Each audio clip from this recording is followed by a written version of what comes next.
My liefdestaal is werke. Ek wys my liefde deur werke te doen en dade te doen.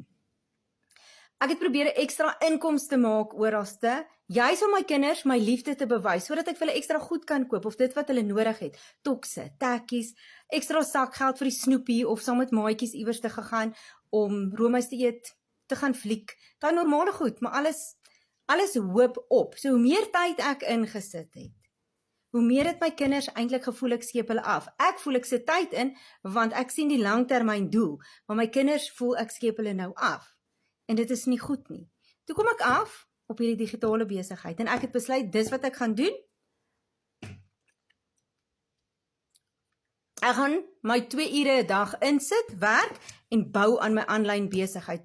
My outomatiese stelsel, 24/7 e-mail stelsel, werk in die agtergrond, en korrespondeer met my kliënte. Ek bou nog steeds my besigheid, want die video's wat ek maak, gaan nooit verlore nie. Dit lê iewers daar buite. Enige tyd vir enige iemand om dit te sien.